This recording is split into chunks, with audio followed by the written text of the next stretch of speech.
মুরাদাবাদীর কথা আমার নবীজি মুরাদাবাদের বাদশার কাছে বলতেছে, এ বাদশা, আমার ইউসুফ আজকে আমি নবীর প্রতি টেনশনে দুরূদ শরীফ আদায় করে নাই, তুমি তোমার ইউসুফের সন্তানটাকে জেলখানা থেকে ছেড়ে দাও। উনি বলেন, ইয়া রাসূলুল্লাহ, নবী গো, আমি তো কোনোদিন আপনার চেহারা মোবারক দেখি নাই, আজকে আপনি আপনার চেহারা মোবারক আমার একবার দেখা দেন, আমি আল্লাহর কসম করে বলি আমি ইউসুফের সন্তানকে ছেড়ে দিব। আমার নবী ডাক দিয়া কয়, বাদশা রে, তুমি আমার ইউসুফের সন্তানটাকে ছেড়ে দাও, যদি আমার ইউসুফ খুশি হয়, আমি নবীর প্রতি দুরূদ শরীফ আদায় করে, তাহলে আমি তোমাকে আমার চেহারা মোবারক দেখা দিব। জবান খুলে জোরে কন্যা আল্লাহু আকবার। ইউসুফ মুরাদাবাদী পেছনের দিকে তাকিয়ে দেখেন, আমি বাদশা যেই ঘোড়ার পিঠে চড়ে চড়ে আমার মুরাদাবাদ এলাকা দেখাশোনা করতাম, আপনার সন্তানকে ওই বাদশার ঘোড়ার পিঠে চড়াইয়া আমি আপনার সামনে নিয়ে আসছি। ও ইউসুফ মুরাদাবাদী, আপনি বলেন না, বলেন না, বলেন না, আপনি আমাকে ক্ষমা করছেননি, আপনি আমার প্রতি রাজি হয়েছেননি? ইউসুফ মুরাদাবাদী কোনো কথা বলে না, চোখের পানিগুলা ফালায় ফালায় কান্দে, ডাক দিয়া কয়, এ বাদশা গো, আমার যে দিন থেকে আমার জীবন থেকে একটা রাত্র চইলা গেছে, আমি যে আমার নবীজির গুণকীর্তন গাইতে পারি নাই, পড়তে পারি নাই, আপনি কি আমার সেই রাতটা ফেরত দিতে পারবেন? বাদশা ডাক দিয়া কয়, আপনি যদি আমার বাদশাই চান, আমি আপনার খুশির জন্য আমার বাদশাই দিয়া দিব। বলে, কি বলো, আমার খুশির জন্য তুমি বাদশাই দিয়া দিবা?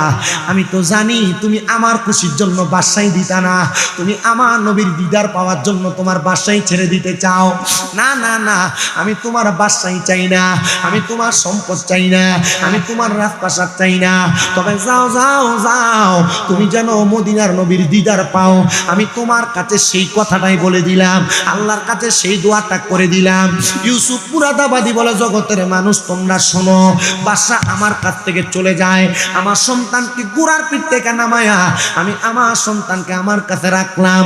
ইউসুফ মুরাদাবাদীর দরবার থেকে যখন তিনি চলে গেলেন, যাওয়ার পর পর আল্লাহর বান্দাটা এবার তার ওই জায়গার মধ্যে অবস্থান করতেছে, তার বাড়ির মধ্যে যাবে, ঘোড়ার পিঠে চলে চলে আস্তে আস্তে যায়, ওই বাদশা ঘোড়ার পিঠ থেকে পরে ইন্তেকাল করেছে। ধন্য করো মোরে গো রাসূল, ধন্য করো মোরে, হেজাব উঠাও দিদারে দেখাও, ধন্য করো মোরে, ধন্য করো মোরে গো রাসূল, ধন্য করো মোরে, তোমার দিদার বিহনে পরাণ যে বাঁচে না ইয়া রাসূলুল্লাহ, আমি তোমার প্রেমের ভিখারি কন্যা, আমি তোমার প্রেমের ভিখারি ইয়া রাসূলুল্লাহ, আমি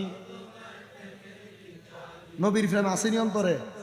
শেষ বেলায় দুই হাত সোজা করে তোলেন, সোজা সোজা, একটা প্রেমের বাগান সাজাইছেন না বাড্ডায়, শেষ সাইতে না তুলে দিচ্ছে আমরা সাকাত হুজুরে, এই দুইটা হাত রে নবীর রঙের পতাকা বানায় লারা দিবেন আর করবেন মোহাব্বত। হুজুর আপনি আপনার সমস্যা, আপনি তুলেন না, আপনার মান এরকম মোহাব্বতে, আমি তোমার প্রেমের ভিখারি ইয়া রাসূলুল্লাহ, আমি তোমার জোরে, আমি তোমার প্রেমের ইয়া রাসূলুল্লাহ, আমি তোমার ইয়া রাসূলুল্লাহ, ইয়া হাবিবাল্লাহ, আমরা তোমার প্রেমের ভিখারি। ওয়া আলা আলিহি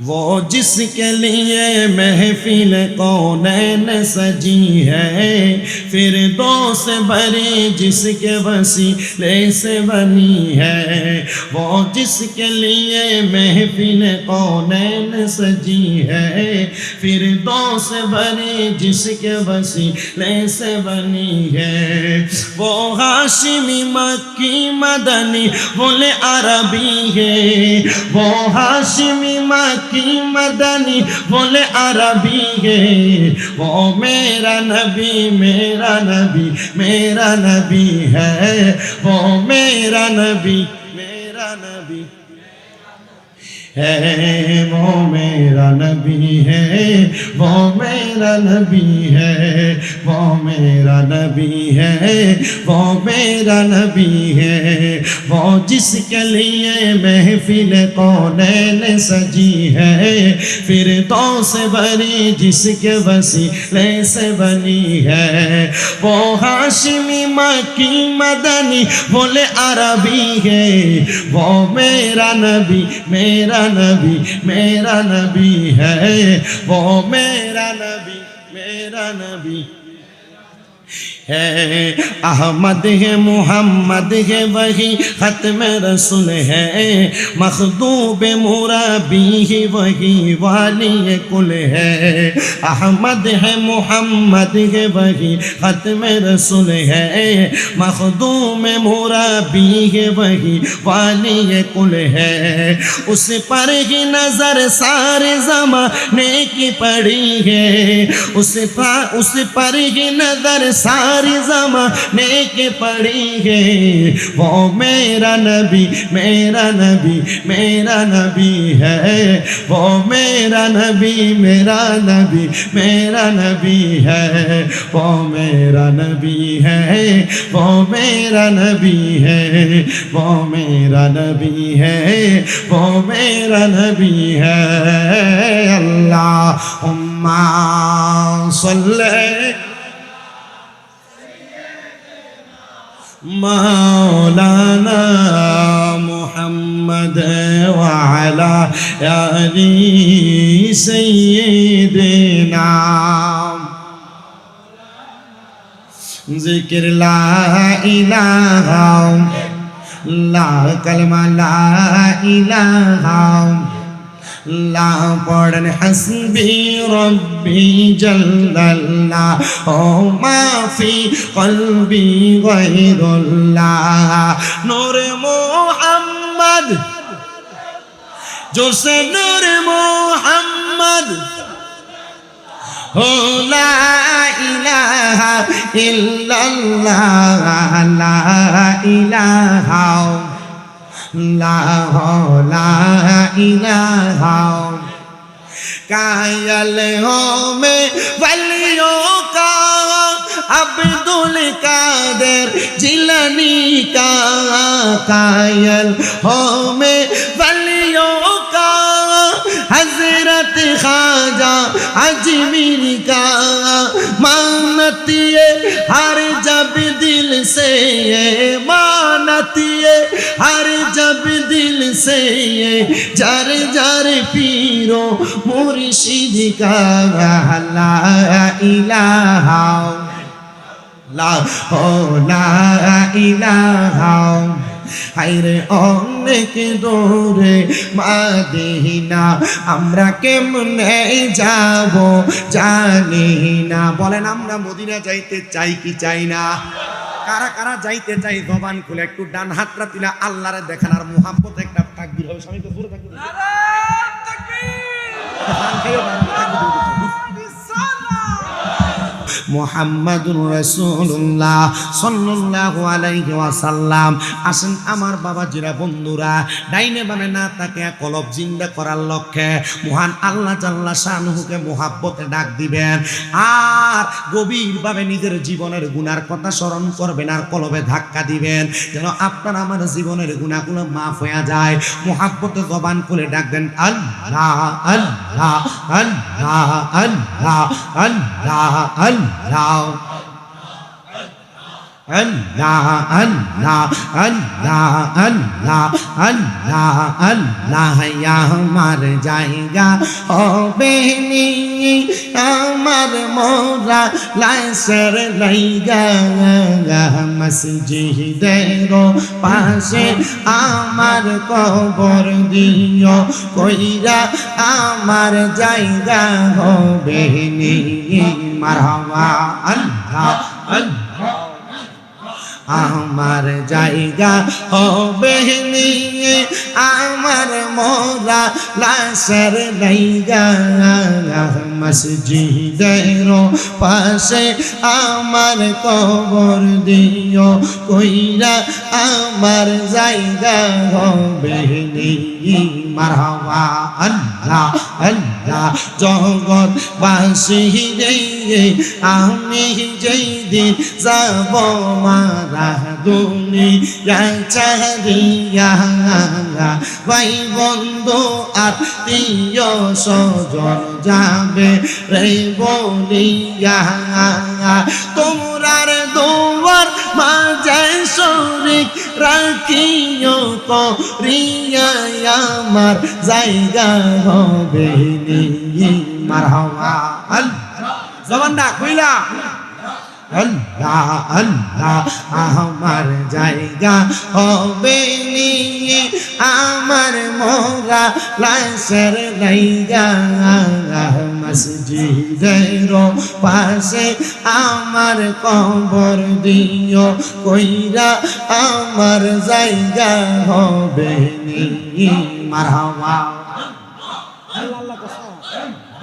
আল্লাহ আল্লাহ জগৎবাসী রে আমি যেই দিন যাব মারা দুনিয়া সারিয়া রঙিন জামা কাপড় সবই নিবা রে খলিয়া সাদা মার্কিন কাপড় আমায় দিব রে পরাইয়া আমার জায়গা হবে নি মারহাবা আল্লাহ আল্লাহ আমার জায়গা হবে নি আমার মোরা লাশের লাইগা মসজিদের পাশে আমার কবর দিও কইরা আমার জায়গা হবে নি মারহাবা আল্লাহ আল্লাহ আব চাই আমার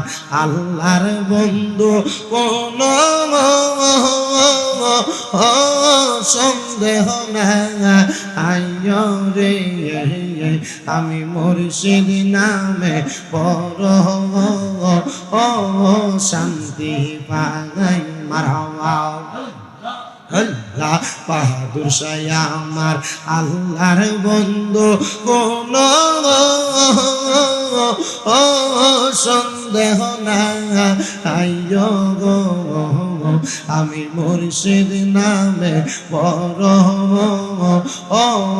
শান্তি পাই মারহাবা আল্লাহ আল্লাহ বাগদাদি আমার আল্লাহর বন্ধু কোন সন্দেহ নাই মুর্শিদ আমি মুর্শিদ নামে বড় শান্তি পাই মারহাবা আল্লাহ আল্লাহ মুর্শিদ আমার গলার মালা মুর্শিদ আমার গলার মালা মুর্শিদ আমার জানের জান মুর্শিদ পাইলে কোলে লইয়া দৌড়াইতাম পরাণ মারহাবা লা ইলাহা ইল্লাল্লাহু মুহাম্মাদুর রাসূলুল্লাহ সাল্লাল্লাহু আলাইহি ওয়াসাল্লাম। একটা জবানও বন্ধ রাখবেন না, মুহাব্বতের আওয়াজে বলেন জিকির করলাম কার? শুধু আল্লাহর জিকির করি নাই, আল্লাহর জিকিরের মাঝখানে আমি আউলিয়া কেরামের শান পড়ছি, আমি নবীদের শান পড়ছি। আল্লাহর জিকিরের পাশাপাশি আউলিয়া কেরামের শান আর নবীদের শান পড়লে গুনাহ হয় না।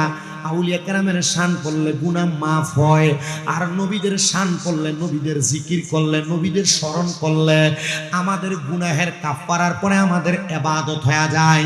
এ মুসলমান ইমানদার আমাকে সাবজেক্ট নির্ধারণ করে দেওয়া হয়েছে নবীজির মুজিজা সম্পর্কে বলার জন্য। আমি জানি না আমার পাপী মুখে কি নবীজির মর্যাদা সম্পর্কে মুজিজা সম্পর্কে বলবো, তবে আমি আপনাদের কাছে আল্লাহ তাআলার কালামে হাকিম থেকে 2টা আয়াতে কারিমা তেলাওয়াত করেছি, যেখানে আমার আল্লাহ তাআলা অত্যন্ত সুন্দরভাবে বলেছেন, ইয়া আইয়ুহাল্লাযীনা আমানু, আল্লাহ তাআলা বলেন হে ঈমানদাররা, ইত্তাকুল্লাহ, তোমরা আমি আল্লাহকে ভয় করো, ওয়াল তানজুর, তোমাদের প্রত্যেকের তাকানো উচিত, নাফসুম মা কদ্দামাত লিগাদ, তোমাদের পূর্ববর্তীদের দিকে তারা তাদের আগে কি প্রেরণ করেছে। আল্লাহ আবার বলেন তাকুল্লাহ, তোমরা আমি আল্লাহকে ভয় করো। এরপরে আল্লাহ তাআলা ঘোষণা করে, বান্দা ইন্নাল্লাহা খবীরুম বিমা তা'মালুন, নিশ্চয় আল্লাহ তাআলা তোমাদের অন্তরের সকল খবর সম্পর্কে অবহিত। হে আমার মুসলমানেরা, আমি ডাইনে বামে না যাই, ডাইরেক্ট আয়াতে কারিমার আমার আলা হযরত ইমাম ইশকে মুহাব্বত ইমাম আহমদ রেজা খান ফাজলে বেল্লভী ওনার তাফসিরে কানজুল ঈমান, হযরতে আহমদ ইয়ার খান নঈমী রাহমাতুল্লাহ আলাইহি ওনার তাফসিরে নূরুল ইরফানের মধ্যে অত্যন্ত সুন্দরভাবে এই আয়াতে কারিমার তাফসির করতে যাইয়া আল্লাহ নবী একটা হাদিসে মুবারক এখানে কোট করেছেন। হযরতে জাবির ইবনে সামুরা রাদিয়াল্লাহু তাআলা আনহু হাদিস বর্ণনা করেন। তিনি বলেন, আমি আমার নবীকে প্রশ্ন করলাম, ইয়া রাসূলুল্লাহ, ইয়া হাবিবাল্লাহ, নবী গো, আপনি বলেন না আল্লাহ তাআলার কেমনে বান্দা ভয় করব? এই আয়াতে কারিমার মধ্যে আল্লাহ তাআলার ভয় করার কথা 2বার কেন বললেন? আমার দয়াল নবী ডাক দিয়া কয়, জাবির ইবনে সামুরা, আমি দয়াল নবী তোমাদের সামনে বয়ান করতেছি। নবীজির সামনে একজন না, 2জন না, 70 জন সাহাবায়ে কেরাম বসা। আমার নবী বলেন, শোনো, আমি কেন আমার এই মজলিসের মধ্যে বসে থাকা অবস্থায় আমি তোমাদেরকে আল্লাহর ভয়ের কথা 2বার বললাম জানো? জাবির ইবনে সামুরা, ইয়া রাসূলুল্লাহ, নবী গো, কারণটা কি আপনি বলেন না? আমার নবী কই 70 এবং 72 জন সাহাবায়ে কেরামের মাঝখানে 2টা মুনাফিক বসে আছে, যারা এখানে বসে বসে আমি নবীর জবান মুবারকের কথাগুলা ইহুদিদের কাছে যা বেচা কেনা করে। এ আমার বাড্ডার বাবা, এ হাবিগঞ্জের বাবা, দেখবেন বাড্ডা এলাকার দোকানের মধ্যে অনেক মানুষ বয়া বয়া একজন আরেকজনের নামে, একজন আরেকজনের ব্যাপারে বাড়িতে কি শুনে আসছে তার ব্যাপারে বিভিন্ন রকমের মন্তব্য বলে, বিভিন্ন রকমের পিছনে পেছনে কথা বলে, গীবত করে। আপনারা বলেন, এমন গীবত করা নেওয়ালা মুনাফিক সমাজের মধ্যে আছে না নাই? আছে এমন মুনাফিক? এবারে জোরে কয়, কারণ এবারে লগে আমি 2-1টা ঘটনা ঘটছে, কথা কন না, এমন মুনাফিক আছে না নাই? এ বাবা 27 বার জিনা করে, 27 বার জিনা করে, 27 বার জিনা করে। আল্লাহর হাবিব 1বার 2বার না, অপর হাদিসে বলে 70 বার জিনা করে। এ বাবা, আপনি যদি আপনার আম্মা জানের সাথে মেলামেশা করার গুনাহ, একবার গীবত করার কারণে আপনার আমলনামার মধ্যে লেখা হয়, আপনি কোনোদিন গীবত করবেন না। এই গুনাহের কথা যদি আপনার স্মরণ হয়, আপনি কোনোদিন পরনিন্দা করবেন না। দোকানে বসে বসে, চা দোকানে বসে, এই শুনছস নি অমুক তো এটা করছে, এ জানোস নি অমুক তো এটা করছে, এমন গীবত করব না। এমন গীবত থেকে আমরা দূরে থাকবো। আম্মা জান আয়েশা সিদ্দিকা রাদিয়াল্লাহু তাআলা আনহা বলতেছেন, আমি আমার নবীজির সাথে উস্তুনে আয়েশার নিচে বসা, সুবহানাল্লাহ কন্যা, কোথায় বসা? উস্তুনে আয়েশার সাথে। উস্তুনে আয়েশা হান্নানা না, আমার নবীজির মদিনাতুল মুনাওয়ারা রওজা মুবারক এবং নবীজির মিম্বর, এই বরাবর 3টা ফিলার আছে, 3টা বড় বড় গাছ। একটা গাছের নাম উস্তুনে হান্নানা, যেটা ধরে আমার নবী খুতবা দিতেন। মাঝখানে একটা গাছ আছে, যে গাছের নাম উস্তুনে আহাদা, যেটার ভিতরে আমার নবীজি দূর দূরান্ত থেকে কোনো মানুষ আসলে এটার নিচে বসা নবী মেহমানদারি করতেন। আর একটা গাছের নাম উস্তুনে আয়েশা, আমার নবী যখন একটু অস্বস্তি বোধ করতেন অথবা ঘুম পাইতেন, আম্মা জান আয়েশা সিদ্দিকাকে নিয়ে গভীর রাত্রে উস্তুনে আয়েশার নিচে বসে আমার নবী বক্তব্য দিতেন। সুবহানাল্লাহ, জোরে কন্যা। এখন তো মসজিদে নববীর মধ্যে প্রবেশ করলে, মসজিদে নববীর ভিতরে প্রবেশ করে এই রিয়াজুল জান্নাতে ঢোকার জন্য নুসুক অ্যাপের মাধ্যমে সিরিয়াল নেওয়া লাগে, কিন্তু পূর্বে এমন সিরিয়ালের দরকার ছিল না। আমি গত বছর যখন গেছি উমরাতে, আমি ঢুকার পর আমি দেখলাম যে অবস্থাটা বেশি ভালো না, মনে হয় নামাজ 2 রাকাতই পড়া যাইব। রিয়াজুল জান্নাহ কিন্তু স্বাভাবিক জায়গা না। রিয়াজুল জান্নার ভিতরে আমার রহমাতুল্লিল আলামিন নবীজি এই জায়গাটারে জান্নাতের একটা টুকরা বইলা গেছে। কেমনে জানি একটু কিপটামি করে করে সুবহানাল্লাহ খায়। তাবারুকের মোটামুটি নমুনা যেটা আছে, এটা আপনারা সুবহানাল্লাহর আওয়াজের কাছে একটু ফাল্লা দিয়ে ফাটতেছে না, একটু মুহাব্বতে কোন সুবহানাল্লাহ। আমি এই জায়গায় নামাজ পড়তেছি, আমি ঠিক আল্লাহ রাসূলের রওজা মুবারক কাছে দিকে সোনালী যে ফিলার এই একটা সিরিয়াল আছে, এখান দিয়ে দাঁড়ায় 2 রাকাত পড়ছি। দেখতেছি মতো আর ডাকতেছি আল্লাহ হাজি তাল তাল তাল তাল যান থেকে তাড়াতাড়ি। আমি এখান থেকে লইরে আবার সামনের কাতারে গেছি, আর 2 রাকাতের বেশি তো করা যেত না, এনে পড়ছি 2 রাকাত। চিন্তা করলাম এত কম নামাজ পড়বো, জান্নাতের একটা টুকরা আল্লাহ কোন দিন আনে না আনে। আবার গেছি 2 রাকাত, এখান থেকে একটু পিছনে দেয় কাতারের পিছনে আবার 2 রাকাত পড়ছি। চিন্তা করলাম পড়লাম মাত্র 6 রাকাত, কামটা কেমন হইব না, আরো কতদূর পড়তে পারলে মনে হয় একটু সুবিধাটা ভালো হবে। তারা জ্বালা তোর না হুন্ডা নষ্ট হয়ে গেছে, আইসব কেমনে দম কাটা।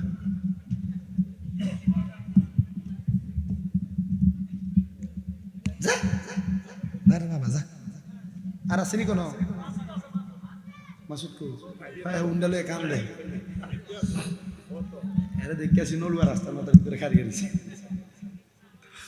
তো যে কথা, আমি 6 রাকাত নামাজ পড়ছি, আমি চিন্তা করলাম আর কত দূর যদি পড়তে পারতাম। দেখেন মদিনাওয়ালা রোজার পাশে দাঁড়িয়ে শুধু কইতেছি ইয়া রাসূলুল্লাহ আপনার রোজার পাশে আর 2 রাকাত নামাজ পড়তে পারলে ভালো লাগতো, আর মদিনাওয়ালা সাথে সাথে কবুল করতেছে। আমি এখানে দাঁড়ায় রয়েছি, তো ওই দিক দিয়ে আমার সাথে আমি যে হজে গেছি লন্ডনের মঞ্চেস্টার থেকে আমার এক বাবা যান আবু সাইদ কবি, উনি ওইখানে গেছে। উনি যে মুতোয়া ডিস্টার্ব করবে মুতোয়ার সাথে ইংলিশে কথা কইতেছে আর আমার পিছন দিয়ে ইশারা দিতেছে। আমি আল্লাহ রসুলের যে যার মিম্বরে দাঁড়ায় খুতবা দিতেন এই মিম্বরের সিবাটার ভিতরে ঢুকে গেছি। 2 রাকাত করে শর্টকাট 3 আয়াত করে দিয়ে আমি 4 রাকাত নামাজ পড়ছি, মানে মোট 10 রাকাত। মারহাবা কয় না? আর আমি মক্কাতুল মুকাররমা এবং মদিনাতুল মুনাওয়ারা, বদর, উহুদ, খন্দক, একবার যতগুলা জায়গা আছে সবগুলা ঘুরার আগে যেখানে ঢুকমু ঢুকার এটা বেরো গেছে, এখন কইলে হয়ে দেবা অমুক জায়গা গুগলে ঢুকে সার্চ দিয়ে লিখতাছি এই জায়গাটার কি হিস্টোরি আছে। আমার মনে হয় শুধু আমি 15 দিনের হজের সফরে যা শিখছি আল্লাহ রসুলের শান, আমার মনে হয় আমি আমার এই এত বছর বয়স যে 26-27 বছর আমি এত বেশি পড়তে পারি শুধু 14 দিনে। আর রাহিকুল মাহতুম করছি পুরা খন্ড, পড়ার পরে দেখছি যে না ওইখানে যাই আর গুগলে সার্চ করে যা পড়ছি আল্লাহ রসুলের শান এই জায়গার ভিতরে আর বেশি পাইছি। ইংলিশে লেখা, বাংলাতে লেখা, আরবিতে লেখা। আমি এতটুকু বলতেছি, আমি উস্তুনে আয়েশা, উস্তুনে আহাদা, উস্তুনে হান্নানা এই 3 গাছ সম্পর্কে খবর নিয়ে দেখি। রাহমাতুল্লিল আলামিন নবী উস্তুনে আয়েশার পাশে মা আয়েশা সিদ্দিকারে নিয়ে বসা, বনু কুরাইজা গোত্রের এক মহিলা আয়েশা আল্লাহ রাসূলের কাছে কাঁদতেছে, নবীজির কাছে কান্দে। এই বনু কুরাইজার মহিলা, মা বোনেরা শুনেনি পর্দার আড়ালে, মহিলার লেগে কাম হইব।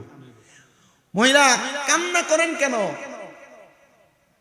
আম্মা জানা আয়েশা সিদ্দিকা রাদিয়াল্লাহু তাআলা আনহা বলেন, আমি বনি কুরাইজার ওই মহিলারে দেখে আমি আবার নবীজির চোখের আড়াল হয়ে গেলাম। আমি দেখলাম আমার নবীজির সামনে মহিলাটা কান্না করতেছে। আল্লাহর হাবিব প্রশ্ন করেন, এ বনু কুরাইজার মহিলা কান্না করার কারণটা জানতে চাই। মহিলা ডাক দিয়ে কই, ইয়া রাসূলুল্লাহ, আমি আমার যে মায়ের গর্ভ থেকে জন্মগ্রহণ করেছি আমার আম্মা জান গতকালকে ইন্তেকাল করেছেন। ইয়া রাসূলুল্লাহ, আমার আম্মা জানের হিউজ পরিমাণ অনেক সম্পদ আছে। নবী গো, আমার আম্মা জান ইন্তেকাল করার সময় জবানটা বোবার মতো হয়ে গেছে, কথা বলতে পারে নাই। অনেক মানুষ এভাবে মারা যায় না? আমার নবীকে বলেন, ইয়া রাসূলুল্লাহ, আমার মা যে এমন ভাবে মারা গেছে নবীজি আমার মনে হইতেছে আমি আমার আম্মা জানকে বোবা হওয়ার আগে কালেমা পড়াইছিলাম।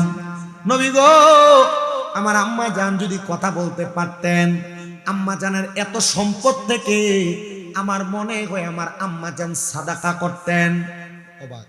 সাদাকা করতেন?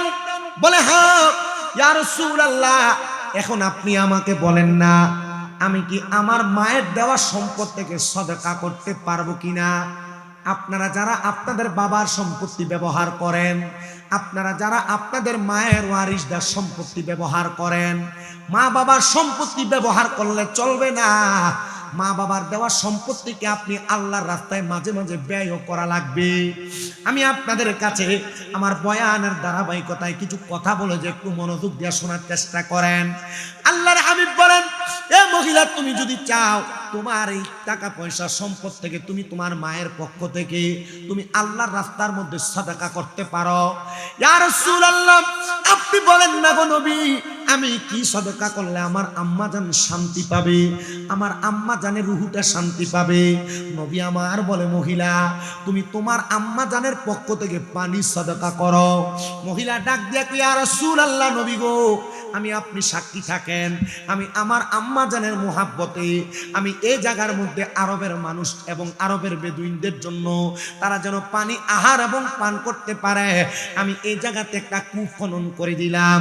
আল্লাহর হাবিব বলেন, তুমিও সাক্ষী থাকো বনু কুরায়জার মহিলা, তোমার আম্মা জান যেহেতু কবরের বাসিন্দা, এই কূপের মধ্য থেকে যত মানুষ পানি পান করবে আমার আল্লাহ তাআলা তোমার আম্মা জানের কবরের মধ্যে সারাবান তাহুরা দান করে দিবে। ওই মহিলা চলে গেলেন, কূপ খনন করে দিলেন। পরের দিন ওই মহিলা কান্না করতে করতে আমার নবীজির দরবারে আগমন করলেন। আগমন কইরা ডাক দিয়ে কই, ইয়া রাসূলুল্লাহ, নবী গো, আমি তো মারাত্মক একটা বড় স্বপ্ন দেখছি। আল্লাহর হাবিব বলেন, এ মহিলা, তুমি কি স্বপ্ন দেখছো, তোমার কথা আমি জানতে চাই। মহিলা ডাক দিয়ে কই, ইয়া রাসূলুল্লাহ, আমি স্বপ্ন দেখছি গো, আমার আম্মা জানকে যিনি বসে আছেন, বসে বসে কত রং বেরঙের শরাব পান করতেছে। আমি আমার মারে প্রশ্ন করলাম, আম্মা জান, এমন শরাব আপনি কোথায় পেলেন আর কোন জায়গা থেকে পাইলেন? আমার আম্মা জান বলে, মা, তোমার মতো একজন নেককার কন্যা সন্তান আমি দুনিয়াতে রাইখে আসছি, আর তোমার সাদাকার বিনিময়ে আমার আল্লাহ তাআলা আমি মা জননীকে জান্নাতের শরাব পান করে দিতেছে। কেন বলতেছে শোনেন। এরপরের দিন নবীজির দরবারে হযরত সাদ ইবনে উবাদা রাদিয়াল্লাহু তাআলা আনহু, আমার নবীর প্রখ্যাত একজন সাহাবী সাদ ইবনে উবাদা রাদিয়াল্লাহু তাআলা আনহু আগমন করছে। ইয়া রাসূলুল্লাহ, কান্তাছে, চোখের পানি পড়ে। ইয়া রাসূলুল্লাহ, নবীজি, আমার আম্মা জান ইন্তেকাল করেছে, আমি আমার মার জানাজার নামাজ চাইছি না। আচ্ছা, কোন সন্তানের মা বাপ মরে গেলে যদি জানাজাটা না পড়াইতে পারে, কলকাতা সিরা যায় না? সাদ ইবনে উবাদা কই, ইয়া রাসূলুল্লাহ, নবী গো, আমি আমার মায়ের জানাজার নামাজ পাই নাই, কিন্তু আমার মা আমার জন্য অনেক সম্পদ রেখে গেছে। ইয়া রাসূলুল্লাহ, ইয়া হাবিবাল্লাহ, নবী গো, এই সম্পদগুলা আমি কি করব আমি বুঝতেছি না। নবী গো, আমি আমার মায়ের জানাজা যেহেতু পাই নাই, আপনি বলেন না আমি কি আমার আম্মা জানের জন্য কোনো ইসালে সওয়াব পাঠাইতে পারি নাকি? এমন কি কাজ আছে যেটা করার মাধ্যমে আমার আল্লাহ তাআলা আমার আম্মা জানের কবরে নাজাত প্রদান করবে? নবী আমার ডাক দিয়া কই, ওই সাহাবী ডাক দিয়া কই, ইয়া রাসূলুল্লাহ, আপনি সাক্ষী থাকেন গো নবী, আপনি সাক্ষী থাকেন। আমার একটা মিখওয়াদা নামক খেজুরের বাগান আছে, একটা খেজুরের বাগান আছে সাদ ইবনে উবাদার, মিখওয়াদা। ওই খেজুরের বাগানটা আমি আমার মায়ের নামের উপরে আল্লাহর ওয়াস্তে আমি সদকা করে দিলাম। আমার নবী কয়, সাহাবী তুমিও সাক্ষী থাকো, এই খেজুরের বাগান থেকে যত মানুষ খেজুর আহার করবে আমার আল্লাহ তাআলা তোমার আম্মা জানের কবরে নাজাত প্রদান করবে। নবী যখন এই কথা বললেন, এই কথার মধ্যে ৭২ জন সাহাবীর মধ্যে হযরত সাদ ইবনে উবাদা একজন, কিন্তু মুনাফিক দুইজন যখন এই কথা বললেন, আল্লাহ সাথে সাথে আয়াত নাযিল করে দিলেন পূর্ববর্তীদের কথা খেয়াল করতে। মুনাফিক বেঈমান ইহুদিরা আল্লাহর হাবিবের দরবারে যারা আগমন করতেন, তারা আমার নবীজির কথাগুলা নিয়ে সমালোচনা করতেন, বাজে কথা বলতেন, মন্তব্য করতেন, আর আল্লাহর হাবিব তখন তাদের পূর্ববর্তীদের কথা স্মরণ করে দিলেন। পূর্ববর্তী এমন অনেক মহিলা ছিল, অনেক পুরুষ মানুষ ছিল, যারা একজনের কথা নিয়ে অন্যজন সমালোচনা করতেন। আল্লাহর হাবিব বলে, তোমরা কি জানো ফারাজ নামক একজন লোক ছিল এই গোত্রের মানুষের, যাদের ফারাজ নামক লোকটা মানুষের কথা নিয়ে পেছনে পেছনে সমালোচনা করত, মন্তব্য করত। তো আল্লাহর হাবিব সাল্লাল্লাহু আলাইহি সাল্লামের স্ত্রী আম্মা জান আয়েশা সিদ্দিকার ছোট বয়স দেখা ফারাজ নামক লোকটা আল্লাহর হাবিবের স্ত্রীর ব্যাপারে বাজে মন্তব্য করা শুরু করেছে। নবী আমার বলেন, তোমরা কি জানো, তোমরা যারা আমার দরবারের কথাগুলো নিয়ে বাহিরে বাহিরে সমালোচনা করো, ওই ফারাজ নামক লোকটা ইন্তেকাল করার সময় তার মুখ দুইটা ভাগ হয়ে গেছিল, তার দাঁতগুলো পড়ে গেছিল। তোমরা মনে রাখো রে, তোমাদের পূর্ববর্তী মানুষগুলা তাদের দুনিয়া এবং আখিরাতকে বরবাদ করেছে একমাত্র সমালোচনার মাধ্যমে, একমাত্র পরনিন্দার মাধ্যমে, একমাত্র গীবতের মাধ্যমে। আমি নবী তোমাদের কাছে আবেদন জানাই, তোমরা কখনো পরনিন্দা করবা না, খোদাভীতি ধারণ করবা।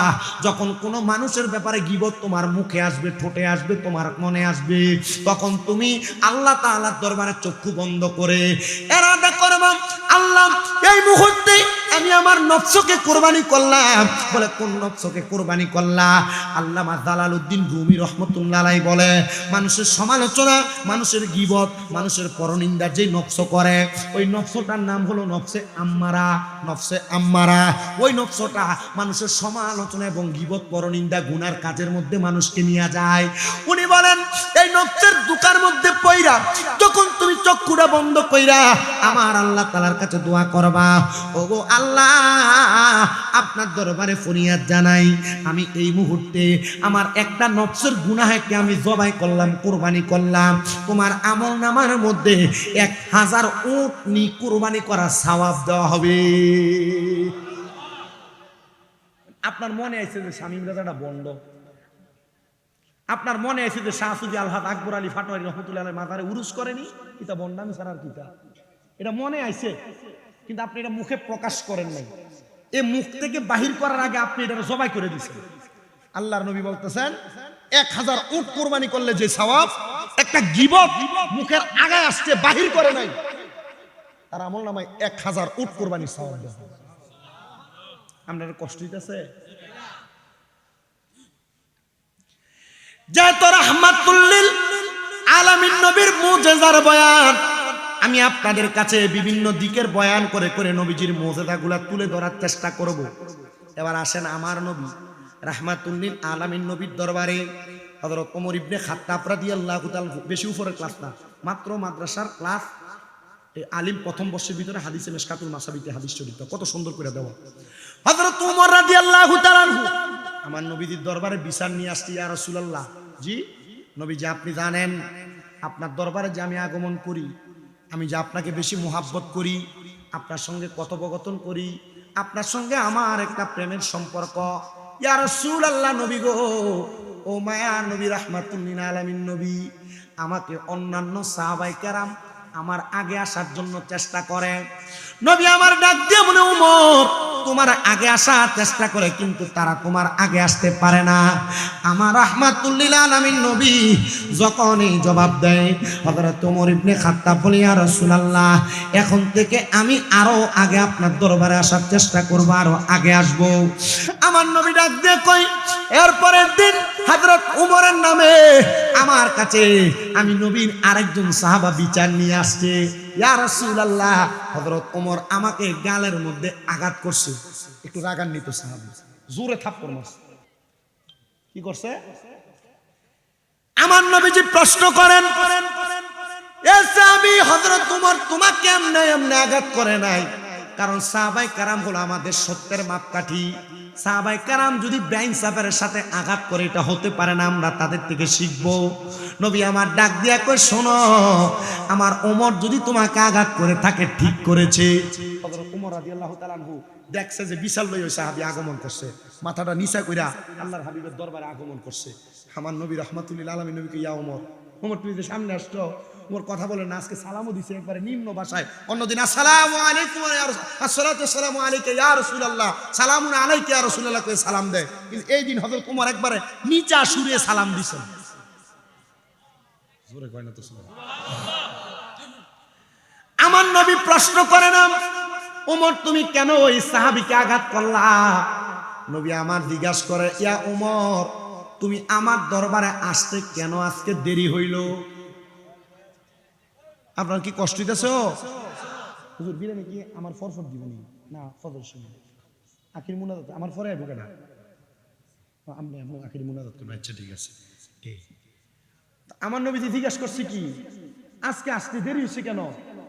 তো রাহমাতুল লিল আলামিন নবীর হযরত ওমর রাদিয়াল্লাহু তাআলা কই, ইয়া রাসূলুল্লাহ, আমার জুতা লুকিয়ে এলেছে। জুতা মারহাবা কয় না, কি লুকিয়ে ফেলছে?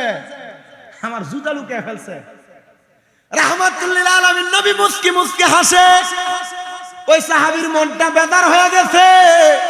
ইয়া রাসূলুল্লাহ, ও মায়ের নবী, আপনার কাছে জানতে চাই, আপনি কি হযরত ওমরের বিচার করবেন না? আমার নবী মুস্কি মুস্কি হাসে আর ডাক দিয়া বলে, মুহাব্বতের সাথে আদরের সম্পর্কে আঘাতপ্রাপ্ত হইলে এই আঘাতের কোনো বিচার হয় না, এ আঘাতের কোনো বিচার হয় না। ওই সাহাবী বলে, ইয়া রাসূলুল্লাহ, আমি তো আপনারেও মুহাব্বত করে আসার জন্য হযরত ওমরের জুতাটা লুকাইছিলাম। তো হযরত ওমর রাদিয়াল্লাহু তাআলা আনহু কেন কেন আমার গালে আঘাত লাগাইলো? বলে হযরত উমর যে তোমার আগে মদিনাতে আসতে পারবে না, এই জন্য তোমার গালের মধ্যে আঘাত লাগাইয়া দিছে। এ সাহাবী রে, তুমি আমার ওমরের প্রতি রাগান্বিত থাকবা না।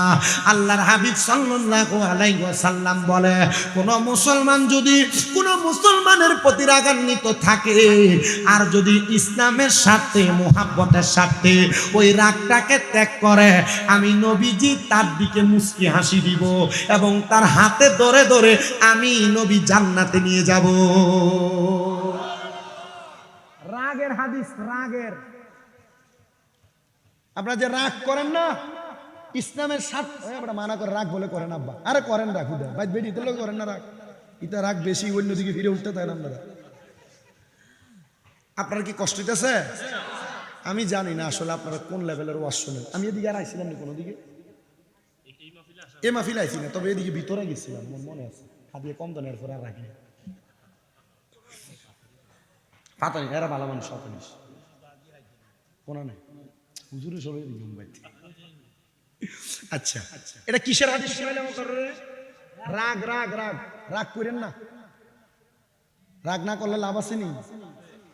যদি নবীরে মনে করেন যে রাহমাতুল আলামিন হাতে ধরে জান্নাতে যাইবেন নবীর, তাহলে রাগ করা বন্ধ।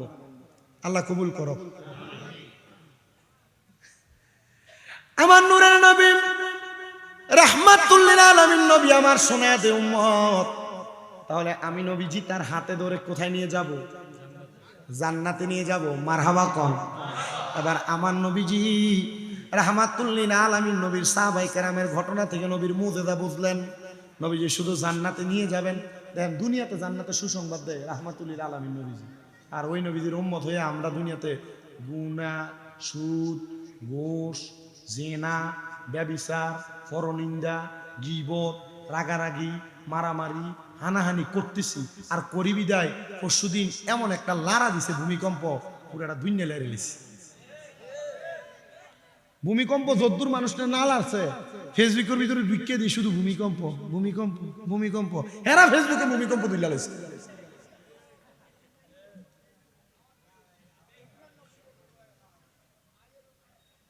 এরম ভূমিকম্প আর দেখেন না। আমি নিজে 13 হয়েছিল ভূমিকম্প, আইয়াছিলাম ঘুমে। আমার আম্মা অসুস্থ মানুষ, আমার ফোন দিয়া কয়, এই কি তোরে ভূমিকম্প তুই দুনিয়া লেরে লেছে, তুই কো ঘুমে। যে সময় আমি শ্রীমঙ্গল ছিলাম, আমার জুমা পড়াইছে আরেকজন, আমার আম্মা জান আজকে 7 মাসের উপর অসুস্থ। আপনারা দোয়া করেন, হাঁটতেও কষ্ট হয় আমার আম্মার, এই PLID অপারেশন হয়েছে মেরুদণ্ডের হাড়ের, এখনো হাঁটতে খুব কষ্ট হয়। আমি সব জায়গায় আমার আম্মার লেগে দোয়া চাই, হয়তো আল্লাহ তাআলা আমার আম্মার অসুস্থ মানে আমরা বড় কোনো পরীক্ষা করতেছি। আমি যে কথা বলতেছিলাম, এতক্ষণ পর্যন্ত আমরা নবীজি সাহাবায়ে কেরামের আদর্শ দিয়া নবীজির মুজিজার কথাগুলো শুনছি। আরো অনেক বড় বড় মুজিজা আছে, এটা আপনারা জানেন। পুরান ওয়াজ করি না, নতুন ওয়াজের দিকে যান। তো নবীজি সাল্লাল্লাহু আলাইহি সাল্লামের একজন প্রখ্যাত আলেম, যিনি নাম হযরত ইউসুফ মুরাদাবাদী রহমতুল্লাহ আলাইহি। ইউসুফ মুরাদাবাদী উনি ছিলেন একজন মসজিদের ইমাম, খতিব। ইউসুফ মুরাদাবাদী রহমতুল্লাহ আলাইহি বলেন, আমার একটা ফুত ছিল, হ্যাঁ একটু উদাস চলাফেরা করতেন। কি চলাফেরা করতেন? উদাস চলাফেরা করতেন। তা আমার সন্তানকে বাসার লোকেরা রাস্তায় পাইয়া ধরে নিয়ে যায়, আটকে ফেলছে। তো হযরত ইউসুফ মুরাদাবাদীর কাজ ছিল, উনি যখনই অবসর থাকতেন উনি রহমতের নবীর উপর দুরূদ শরীফ পড়তেন। তো আস্তে সুবহানাল্লাহ কইলেন, আর মুহাব্বতে কন্যা সুবহানাল্লাহ। হযরত ইউসুফ মুরাদাবাদী বলেন, আমার সন্তানটাকে মুরাদাবাদ এলাকার বাদশা তার ঘরের মধ্যে, তার জেলখানার মধ্যে বন্দী করে রাখছেন।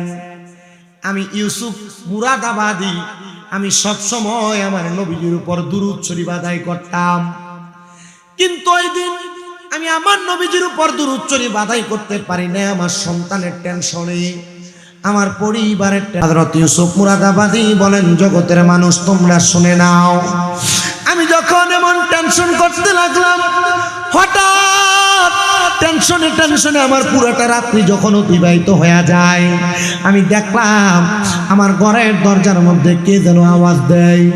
আমি দরজাটা খুইলা দেখলাম গো, আমার ঘরের সামনে মুরাদাবাদ এলাকার বাদশাহ হাজির হয়ে গেছে। তার ঘোড়া, তার সম্পদ, টাকা পয়সার ডাল নিয়ে আমার হাত দরবারে হাজির। আইসা ডাক দিয়া কই, ইউসুফ মুরাদাবাদী, আমার সালাম আপনি গ্রহণ করেন গো। বলে বাদশাহ, আপনার দরবারে মানুষ যেন তসিরে দাঁড়ায় থাকে, আর আপনি বলতেছেন আমি যেন আপনার সালাম গ্রহণ করি, কারণটা কি আপনি বলেন না? বাদশাহ ডাক দিয়া কই, ইউসুফ মুরাদাবাদী, যদি আপনি সালাম না গ্রহণ করেন তাহলে মদিনার নবী বেজার হয়ে যাবে। ইউসুফ মুরাদাবাদী বলে, আমার সালামের জবাবের সাথে আমার মদিনার নবীর সম্পর্ক কি তুমি বলো? উনি বলেন, আমার নবীজি রাহমাতুল লিল আলামিন নবীর দিদারে মুস্তাফা আপনি ইউসুফ মুরাদাবাদীর কারণে আমি পাইছি। বলে বলো কি? বলে হ্যাঁ, আমি যে আপনার সন্তানকে গ্রেফতার করেছি, আপনি তো আমার প্রতি রাগ হয়ে আমার সালামের জবাব দেন না। ইউসুফ মুরাদাবাদী, আপনার সন্তানকে আমি দিনের দ্বিপ্রহরে মানে দুপুরবেলা গ্রেফতার করেছি। রাত্রবেলা আমি যখন আমার বাসায় কাজ শেষ করে আমার ঘরে ঘুমাইতে গেলাম, ঘুমাইতে যাওয়ার পরে আমি ইউসুফ মুরাদাবাদী শোনেন গো, আমি দেখলাম আমার রাজপ্রাসাদের অন্ধকার ঘরের মধ্যে সাদা রঙের পোশাক পরা কে যেন একজন মাথার মধ্যে কাপড় দেওয়া হাজির হয়ে গেছে। আমি দেখলাম ওনার চেহারার নূরের তাজাল্লিতে আমার ঘরটা ঝলমল ঝলমল ঝলমল করতেছে। আমি আমার চোখ খুলতে পারতেছিলাম না। আমি জিজ্ঞাসা করলাম, কে গো আপনি? তিনি আমার জবাব দেয়, আমি হইলাম ইউসুফ মুরাদাবাদীর রসুল, আমার নাম হইল মুহাম্মাদুর রাসূলুল্লাহ সাল্লাল্লাহু আলাইহি ওয়াসাল্লাম। জোরে জোরে কোন সুবহানাল্লাহ। ইয়া রাসূলুল্লাহ, আমি তো আপনার উম্মত, তাহলে আপনি কেন ইউসুফ মুরাদাবাদীর নবী বললেন? নবীজি তখন ওনাকে স্বপ্নে খাস করে ইউসুফ মুরাদাবাদীর কথা বলছেন। মনে করেন এই হুজুরের নাম কি? জুবাইর হুজুর, জুবাইর আল মাহমুদ হুজুর। মনে করেন হুজুরের কোনো আত্মীয় স্বজনকে গ্রেফতার, হুজুর সব সময় দুরূদ শরীফ পড়ে, কিন্তু এই আত্মীয় গ্রেফতার হওয়ার কারণে হুজুর এক রাত্র এই রাত্র আর দুরূদ শরীফ পড়তে পারে নাই। এখন আমি হুজুরের লোক, আমার পাওয়ার আছে, আমি যাইয়া ওই লোকের স্বপ্নের ভিতরে কইলাম, এই তুই যে জুবাইর হুজুরের অমুক আত্মীয়রে গ্রেফতার করে রাখলি, জুবাইর হুজুর আমি তো এটা তো ঠিক করলি না, তো আমার উনি জিজ্ঞাসা আপনি কে? আমি কইলাম আমি জুবাইর হুজুরের লোক। কাল্লো আমার নবীজি তখন স্বপ্নে খাস করে বলছে, আমি ইউসুফ মুরাদাবাদীর লোক, মানে ইউসুফ মুরাদাবাদীর নবী। আচ্ছা, নবী যদি কাউকে খাস করে কোনো কিছু বলে, আচ্ছা কোনটা এটার ভিতরে আলাদা একটা ভেদ থাকে না? বাদশাহ বলে, নবী আমি তো আপনার উম্মত, আপনি কেন শুধু ইউসুফ মুরাদাবাদীর নবী বললেন? আমি আপনার কাছে এই কথার জবাব চাই। বলে, জানো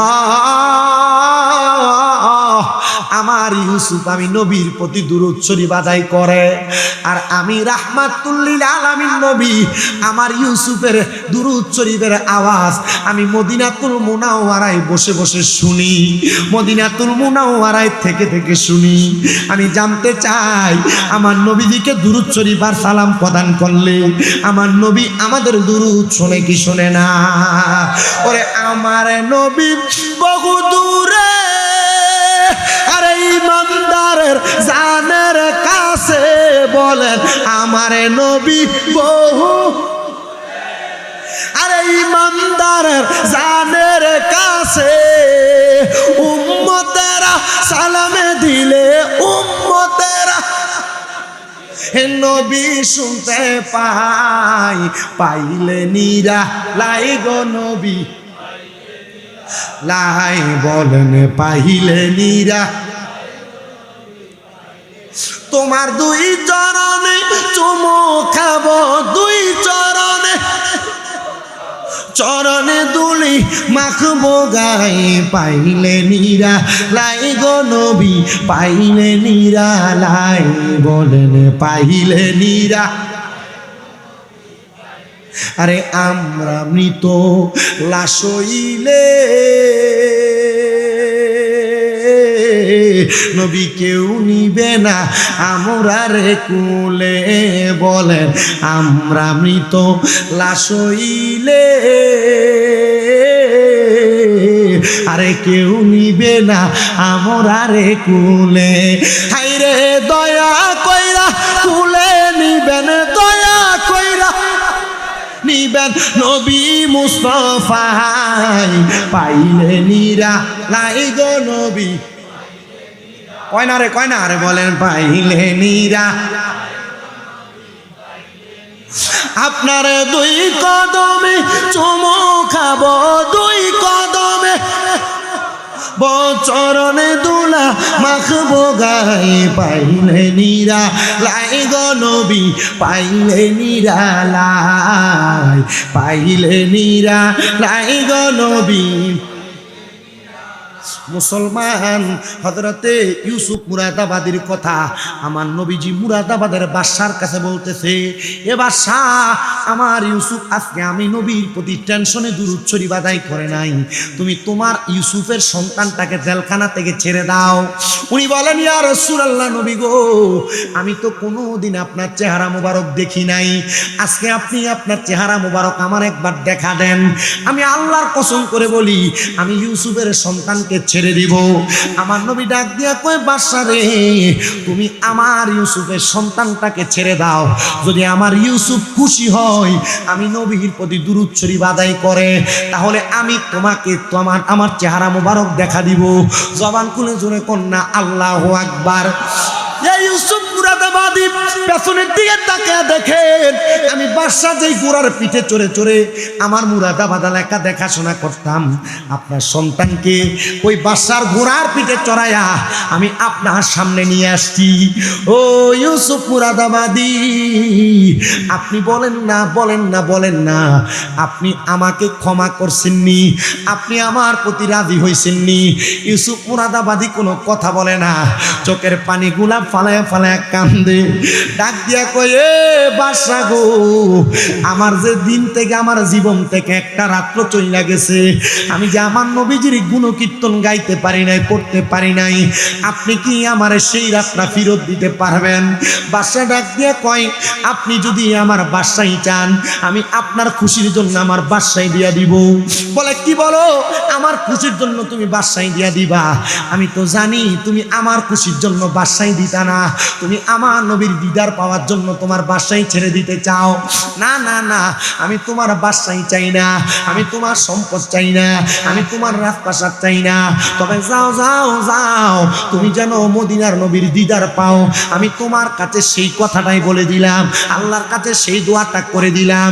ইউসুফ মুরাদাবাদী বলে, জগতের মানুষ তোমরা শোনো, বাদশা আমার কাছ থেকে চলে যায়, আমার সন্তানকে ঘোড়ার পিঠ থেকে নামায়া আমি আমার সন্তানকে আমার কাছে রাখলাম। ইউসুফ মুরাদাবাদীর দরবার থেকে যখন তিনি চলে গেলেন, যাওয়ার পর আল্লাহর বান্দাটা এবার তার ওই জায়গার মধ্যে অবস্থান করতেছে, তার বাড়ির মধ্যে যাবে, ঘোড়ার পিঠে চলে চলে আস্তে আস্তে যায়, ওই বাদশা ঘোড়ার পিঠ থেকে পরে ইন্তেকাল করেছেন। বলেন ইন্না লিল্লাহি ওয়া ইন্না ইলাইহি রাজিউন। সব মানুষ অবাক হয়ে গেছে, আরে বাদশা ইউসুফ মুরাদাবাদীর বদদোয়া ইন্তেকাল করছে। আরে বাদশা যদি চাইতো নবীর দিদার পাইতো, বাদশার প্রতি যদি ইউসুফ মুরাদাবাদী খুশি হইতো, বাদশা নবীর দিদার পাইতো। এবার সবাই বাদশার নাকের মধ্যে হাত দিয়ে দেখে বাদশা নিঃশ্বাস টানতেছে, বাদশা এখনো জীবিত আছে। বাদশাকে কাদের মধ্যে কইরা মুরাদাবাদের রাজপ্রাসাদে প্রবেশ করাইছে। রাজপ্রাসাদে নিতে নিতে বাদশা দুনিয়া থেকে বিদায় হয়ে গেছে। এলাকার সব মানুষ বাদশার জানাজার নামাজে হাজির হয়ে গেছে। জানাজার নামাজ পড়া বাড়িতে যায়, আর একজন আরেকজনের সাথে কথা বলে, দেখছুনি মুরাদাবাদীর বদদোয়ার কারণে বাদশা ইন্তেকাল করছে ঘোড়ার পিঠ থেকে পইরা। আসলে অ্যাক্সিডেন্ট কইরা ঘোড়ার পিঠ থেকে পইরা মারা গেলে, কোন জায়গা থেকে অ্যাক্সিডেন্টের মাধ্যমে ইন্তেকাল করলে, এটা বদদোয়ার মরণ না, এটা শহীদের মরণ। কিসের মরণ? শহীদের মরণ। আল্লাহর হাবিব সাল্লাল্লাহু আলাইহি ওয়াসাল্লামের একটা হাদিসে মুবারাক পড়ছি, কোনো বাবা, কোনো ভাই, কোনো আত্মীয় স্বজনের মানুষ তার পরিবার চালাইতে যায়, গাড়ি অ্যাক্সিডেন্ট, দুর্ঘটনা, ছাদের থেকে পড়া, পানিতে পড়ে মরা, এমন যে কোনো দুর্ঘটনায় যদি ইন্তেকাল করে, তাহলে ওই ব্যক্তি তার আহার যোগাইতে যায় ইন্তেকাল করার কারণে তার মরণটা শহীদের মরণ হয়। মানে আপনি যে আহার যোগাইতে যায় কামাই করেন ঠিক কথা, মসজিদে আজান দিয়ে আপনার খবর হয় না, আপনি যে শহীদের মরণ খাবেন এটার গ্যারান্টি কি? তার মানে বোঝা যায় আমাদের কাজকর্মের মাঝখানে আমাদের নামাজ আসেনি। কথা কয় না বেটা। তো জানাজার নামাজ পড়ে যাইতে দেখবেন মানুষ অমুকের সমালোচনা বিভিন্ন রকমের কথা বলে না, যে লোক অমুক ছিল, আর যদি খারাপ থাকে আরে মানুষের বহুত জ্বালা জ্বালাইছে রে। আজকে আমার একটা জেরা মারা গেছে, আমি নিজে আজকে অনেকের ফোন ধরতে পারি, অনেকে ফোন করছে। আজকে এলাকার সাইফুল্লাহ যুক্তি রে আছে যে আপনাদের এলাকারই, তো আমার কাছে অনেক ফোন দিয়ে আমি ধরতে পারি না। আমার ওনার জেডারে গোসল দিছে, আমি আবার আমার এক জেঠা তো ভাই দাওয়াত ইসলামের মুরিদ, আমরা নিজেরা গোসল দিছি, আমরা নিজেরা জানাজার নামাজ আমার ভাইয়ে পড়াইছে, আমি মুনাজাত দিছি, আমরা কবরে নামছি, দাফন সব শেষ করে তারপর রওনা দিছি আপনাদের দিকের উদ্দেশ্যে। তো আমি এতটুকু দেখছি যে আমার জেডারে সালাম দিলে উনি এমনি মাথা তুলতো না, আসসালামু আলাইকুম, এমনি নিচের দিকে থাকে আঁকতো, ওয়ালাইকুম সালাম, হাঁটা শেষ, অন্য কোনো কথা নেই। নর্মালি নরিবিলি মানুষ ছিলেন। দোয়া করে ওনার দুইটা ছেলে বিদেশ আছে, একটা মেয়ে বিবাহ দিছে, আর একটা ছেলে দেশে ছোট। আল্লাহ যেন তার পরিবারটার একটু রহমতের নজরে দেখে তার পরিবারকে ধৈর্য ধারণ করার তৌফিক দেয়। তো মানুষ মারা যাওয়ার পরও এভাবে ভালো তার প্রশংসা করছে। তো ইউসুফ মুরাদাবাদীর এলাকার বাদশা তখন মারা গেছে, মানুষ ওনার ব্যাপারে সমালোচনা করতে না, আরে মনে ইমাম সাহেবের বদদোয়ায় মনে হইরা মরছে গোড়ার থেকে রে। মানুষের মন্তব্য চিন্তাধারাটা কি ভালো না খারাপ? খারাপ। মনে হয় ইমাম সাহেবের বদদোয়ায় মরে গেছে রে। এলাকার সব মানুষ বাড়িতে দিয়ে ঘুমাইছে। এখন ঘুমানোর পর এরা দেখতেছে মুরাদাবাদের বাদশা উনি সুন্দর জান্নাতি খাবার সামনে নিয়ে বৈশা বৈশা আহার করতেছে। কি খাবার খায়? জান্নাতি খানা খাইতেছে। মানছে কয় ইমাম সাহেবের লোকে মানে বেয়াদবি করলো আর খাইতেছে জান্নাতি খানা।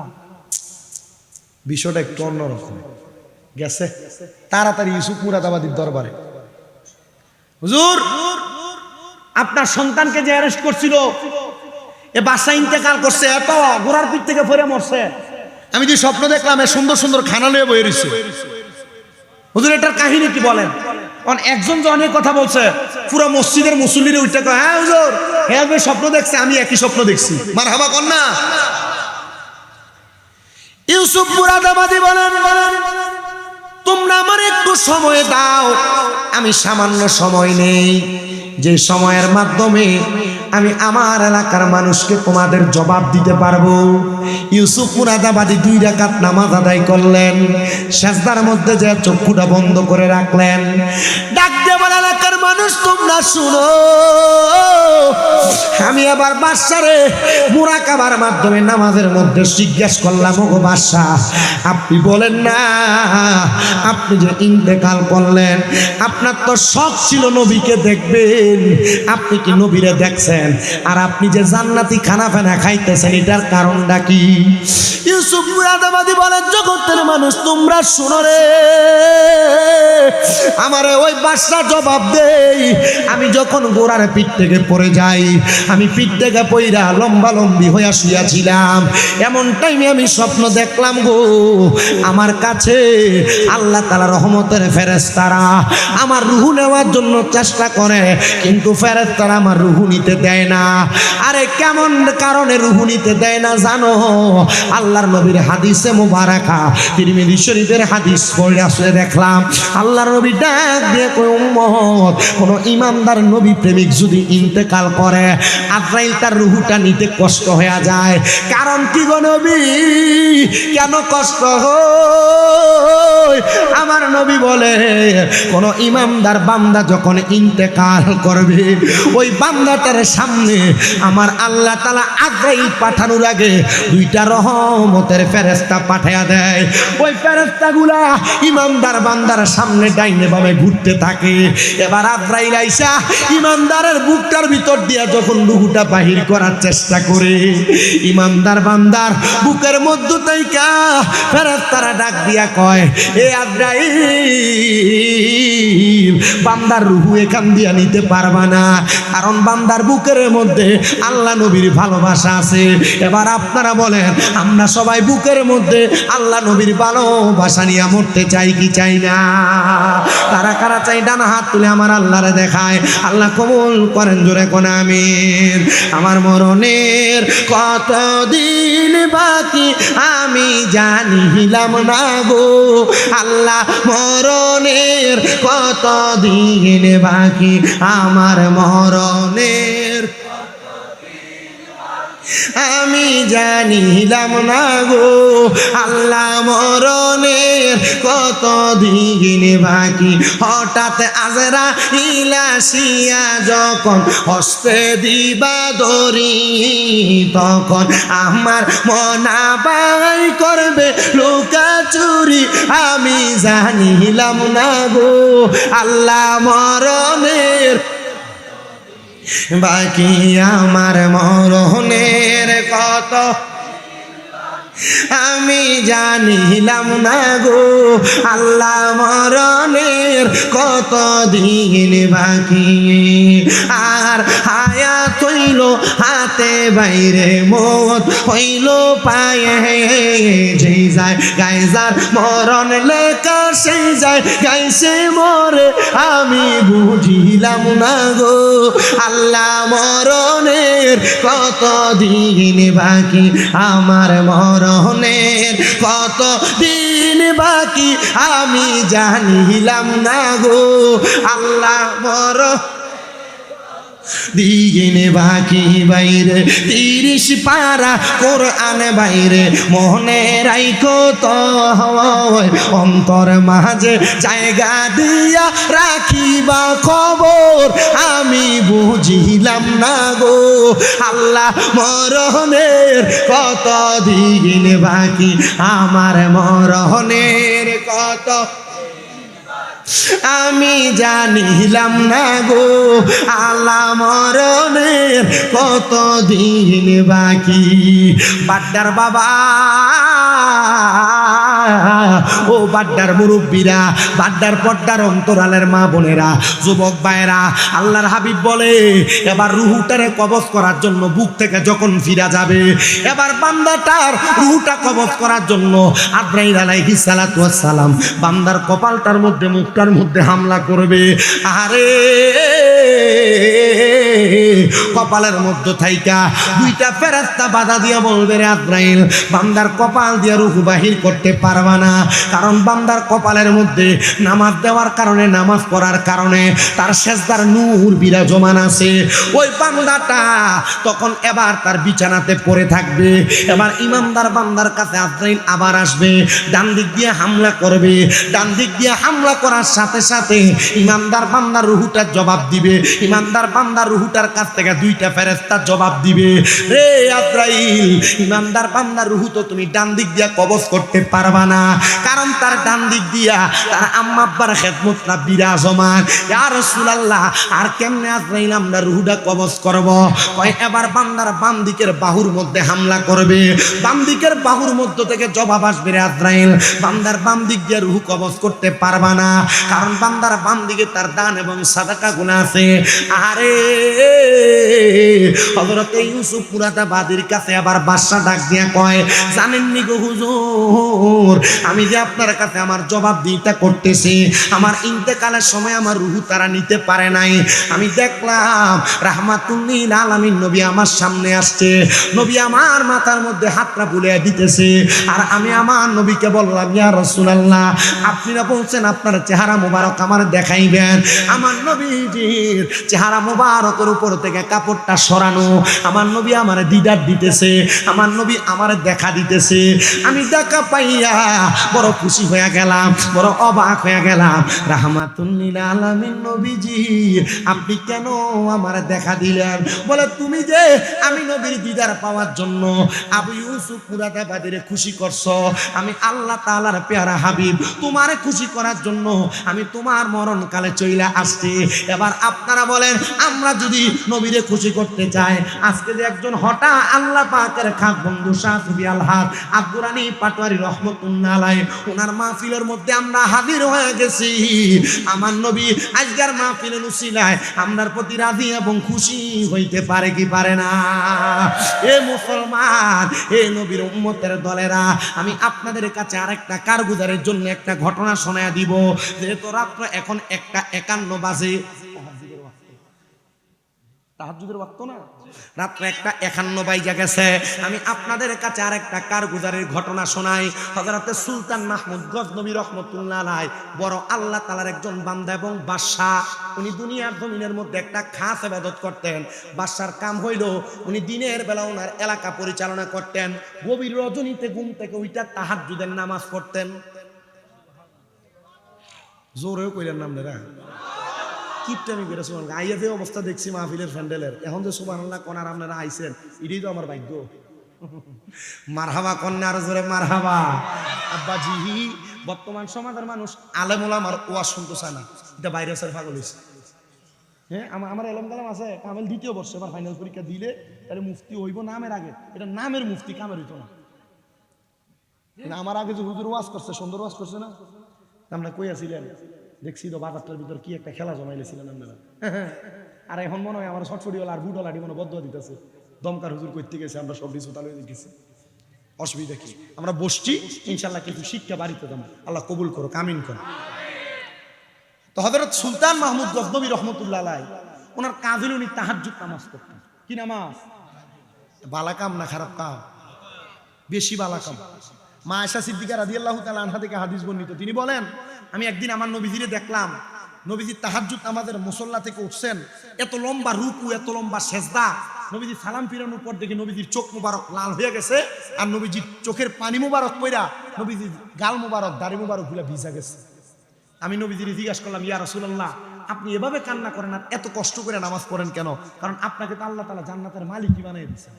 তো নবী সাল্লাল্লাহু আলাইহি ওয়াসাল্লাম বলে, আয়েশা, আল্লাহ আয়াত নাযিল করছে, ওয়া মিনাল লাইলি ফাতাহাজ্জাদ বিহি নাফিলাতাল লাকা আসা আইয়াবা আসাকা রাব্বুকা মাকামাম মাহমুদা।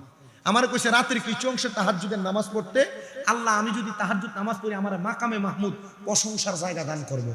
আমি নবী তো উম্মতের পাগল, আমি নবীর উম্মতের আল্লাহ 50 ওয়াক্ত নামাজ দিছিল, আমি কমাইতে কমাইতে এটাকে 5 ওয়াক্ত টানছি, কিন্তু 5 ওয়াক্ত বললে 50 ওয়াক্তের সওয়াব পায়। কিন্তু নবীজির আল্লাহর কাছে ফরিয়াদ করছি, আল্লাহ আমার উম্মত যদি তাহাজ্জুদ নামাজ পড়ে, আপনি আমার উম্মতের কি দিবেন?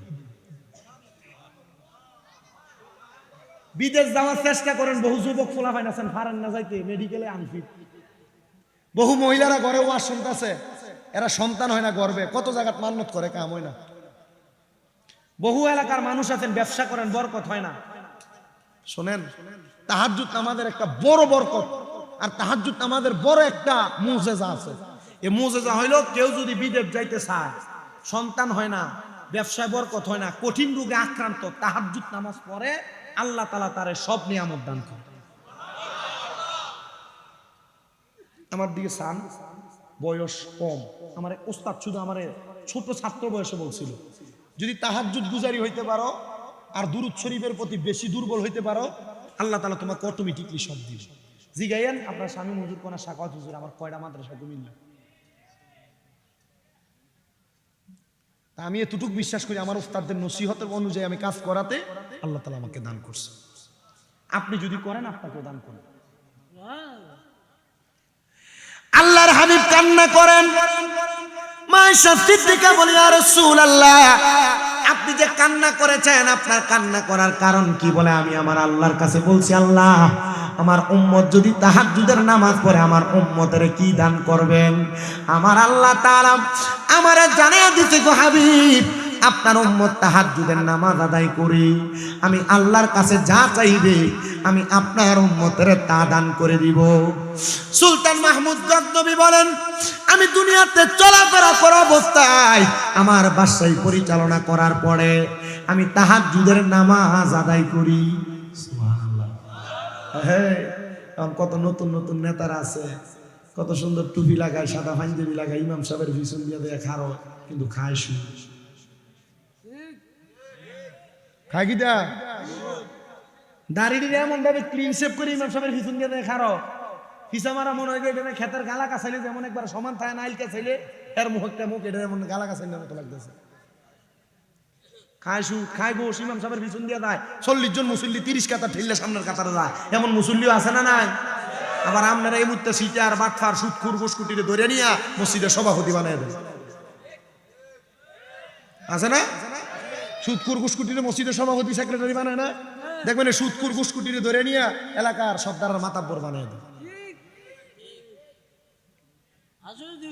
আল্লাহ আমরা বুঝার তৌফিক দান করুক, আমিন কোন জোরে। হযরত সুলতান মাহমুদ গজনবী রহমাতুল্লাহ আলাইহি তিনি বলেন, আমি তাহাজ্জুদের নামাজ আদায় করার ওযু করার জন্য আমার রাজপ্রাসাদ থেকে বের হইলাম। রাজপ্রাসাদ থেকে বের হওয়ার পরে আমি দেখলাম আমার বাড়ির সামনে রাজপ্রাসাদের নদীর উল্টা পাশে চারজন ব্যক্তিকে দেখা যায়, যে চারজন ব্যক্তি সেখানে দাঁড়ায় দাঁড়ায় পানি হাতাইতেছে, পানি ঘাটতেছে। হযরতে সুলতান মাহমুদ গজনবী বলেন, আমি চিন্তা করলাম এতদিন মনে হয় আমি একা একা তাহাজ্জুদ নামাজ পড়ি, কিন্তু না না না, আমার এলাকার এই চারজন মানুষও তাহাজ্জুদ নামাজ পড়ে। আমার কপাল কত ভাগ্য কত ভালো, আমি বাসায় একা নামাজ পড়ি না, আমার এলাকার চারজন আমার পজও নামাজ আদায় করে। কিন্তু আসলে তারা নামাজ আদায় করে না, তারা অন্য এলাকা থেকে আসছে বাদশাহ সুলতান মাহমুদ গজনবীর রাজপ্রাসাদে চুরি করার জন্য। সুলতান মাহমুদ গজনবী চিন্তা করে তারা তাহাজ্জুদ পড়তে আসছে, ওযু করবে, আর তারা আসছে চুরি করার জন্য। তারা ওই পারে দাঁড়ায় চিন্তা করে, দেখ রে আমরা চারজন আসছি চুরি করার জন্য, কিন্তু এই বেটার কত বড় সাহস, এই বেটা একা একা আইছে চুরি করবার লাগিয়া। যে যেমন চিন্তা এমন। বাদশাহ সুলতান মাহমুদ গজনবী ডাক দিয়া কই, জগতের মানুষ, ও দুনিয়ার মানুষ, আমি এবার তাদেরকে ডাকলাম, ও ভাই আমার সামনে আসো, যেহেতু তোমরা তাহাজ্জুদ গুজারি, আমি তোমাদেরকে আমার পক্ষ থেকে একটু হাদিয়া প্রদান করব। বাদশা মানুষ তো টাকা পয়সা হাদিয়া দিতে অসুবিধা কি, ইবাদতকারী মুখলেস বান্দা, হাদিয়া দিব। তারা সামনে আগমন করলেন, তারা বাদশাকে কোনো কথা বলতে দিলেন না, আর তারা চারজন জানেও না এটাই যে বাদশা সুলতান মাহমুদ। তারা কয়, চারজনে জিজ্ঞাসা করে তোমার কত বড় সাহস, আমরা তো চারজন চুরি করি, তোমরা একা একা আসছো তুমি চুরি করবার লাগিয়া। বাদশা কয়, ঘটনা দি উল্টা। বাদশা জিজ্ঞাসা করে, তো তোমরা যে চারজন একসাথে চুরি করতে আসছো কোথায় করবা? বলে এই যে রাজপ্রাসাদ দেখা যায়।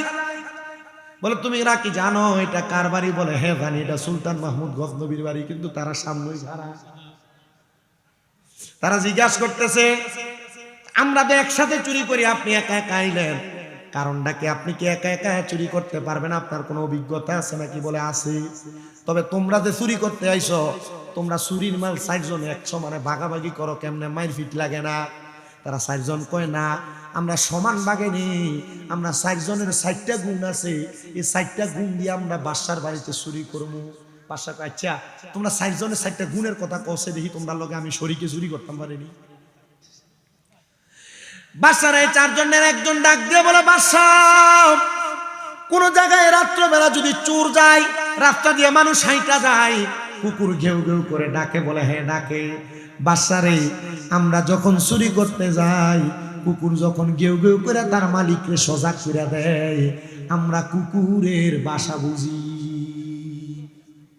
কার বাসা বুঝে? কুকুর বেঈমান না, কুকুর কি না বেঈমান না, কুকুরে যে ঘরে খাওয়ায়, কুকুর এই মালিককে তার বাড়িতে চোর অথবা ডাহাত বা কেউ আইলে ঘেউ ঘেউ করে মালিককে সজাগ করে দেয়। এটার প্রমাণ আমি নিজে আমার আম্মারে নিয়ে 2 মাস দৌড়াদৌড়ি বাহিরে ছিলাম, হসপিটাল যতদিন ছিলাম, আমার ঘরের সামনে কুত্তা, এটা একবার ঘরের সামনে বই আছে। কুত্তা বেঈমানি করে না, মানুষ জাতের এক জাত আছে যারা বেঈমানি করে, আছে না? ওনারা নাফরমান হিসাবে আল্লাহর কাছে উঠবেন, যাদের মুখগুলো হবে কি পাখি না, মুখ ছোট লম্বা, যে ওট পাখি নেই ছোট লম্বা, আল্লাহ রাসূল হাদিসে মুবারাকে কি এমন একটা, যে কোন একটা পাখির কথাই বলছেন, যাদের মুখগুলো এমন লম্বা লম্বা ঠোঁট আকারে উঠবে।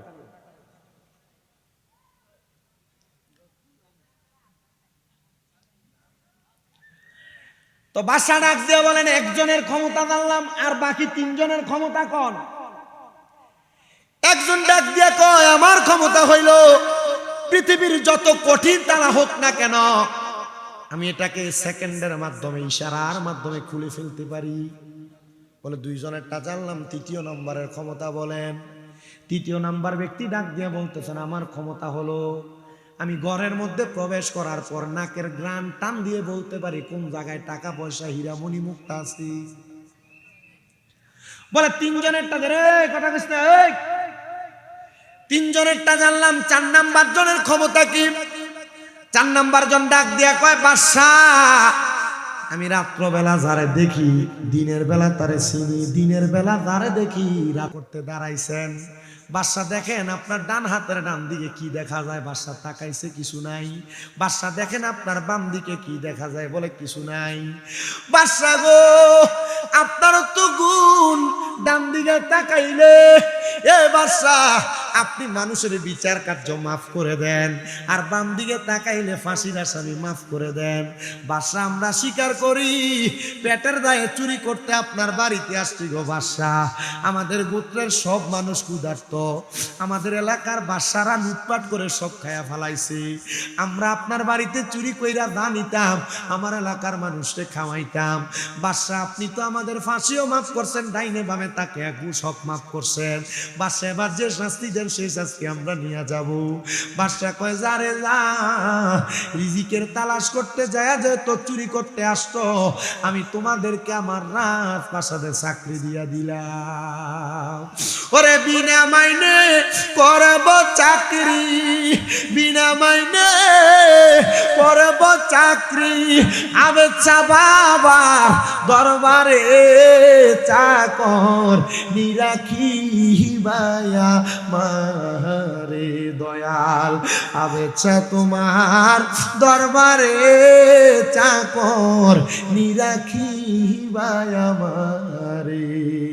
আমি দিনের মাইনে দিনে চাই না, দিনের মাইনে দিনে চাই না, দিও বাগদাদি একসাথে চাকর নিরাখি ভাই আমার দয়াল, মুর্শিদ তোমার দরবারে চাকর নিরাখি ভাই আমারে।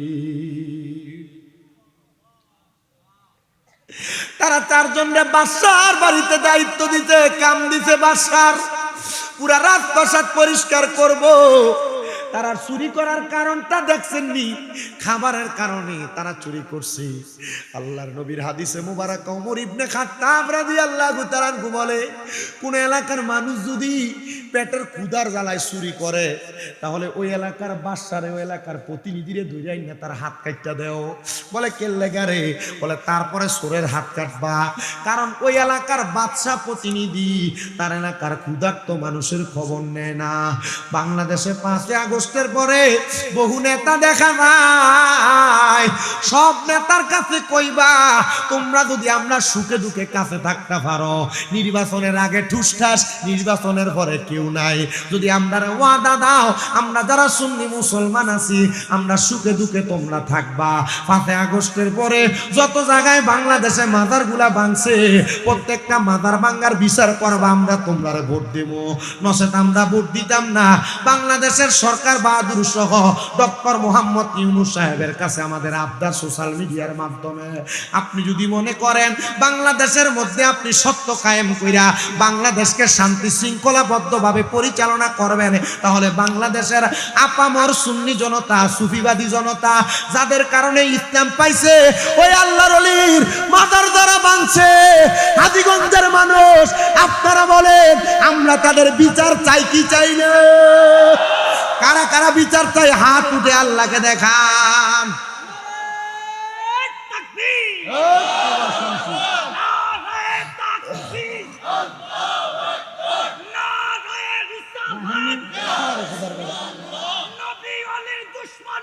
হুশিয়ার সাবধান,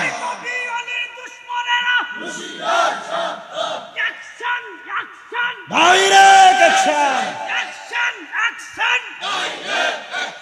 তুমি কে আমি কে, সুন্নি তুমি কে আমি কে,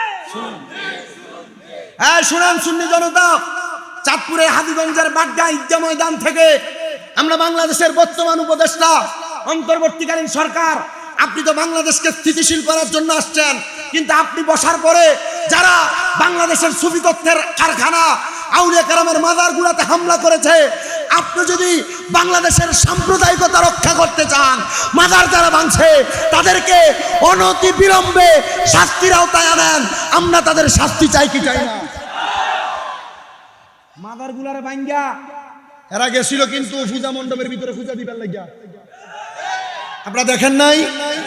এরা মাজার গুলারে ভাঙ্গা পূজার মণ্ডপে দেয়া পূজা কইছে, পূজার কীর্তন গাইছে, আবার কত সুন্দর কইছে রোজা আর পূজা বলে সব বলে সমান। নাউজুবিল্লাহ, জোরে কর না কেন? যেটা রোজা আর পূজার সমান কয় আর হিন্দু মুসলিম ভাই ভাই কয়, এটা কি আসলে ঈমান আছে না গেছে?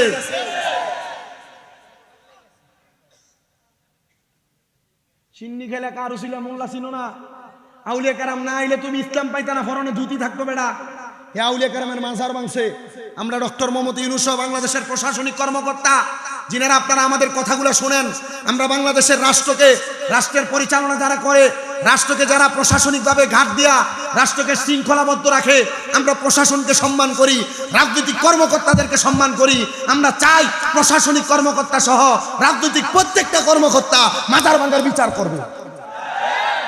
যারা বিচার করবে, যারা বিচারের পক্ষে থাকবে, আল্লাহর পক্ষে থাকবে, আমরা তাদের পক্ষে আছি। আর যারা বলবে যে না বিচার করতে পারতাম না, আমরা তার লগে তেল মালিশ করে চললাম, আপনি যান আমিও আই। কথা কন না কেন? আল্লাহর ওলির মাজারে হামলা করবেন আর আমরা আপনার বন্ড আর মুনাফিক কইলে আমরা লইতাম? শয়তানের দল। আপনার কি কষ্ট হইতেছে নাকি? কি উপদেষ্টা রইলে কিছু কইছে আপনার খারাপ লাগতেছে? আমি সুন্নি হিসাবে আমার দায়িত্ব। আল্লাহ কবুল করেন, আমিন পড়েন। এসকো বেড়া প্রেমের বিষে দর্শে গো যারে, ওরে কি করিবে ও যাই তার গো বিষে পরাণ যায়, মুর্শিদ প্রেমে পরাণ যায় গো। এটা তো পাগলা করা শুনি না হলে এমনি কেমনে জানছে? বুড়া বয়স লাগে, 16 বছর জোয়ান বেড়া।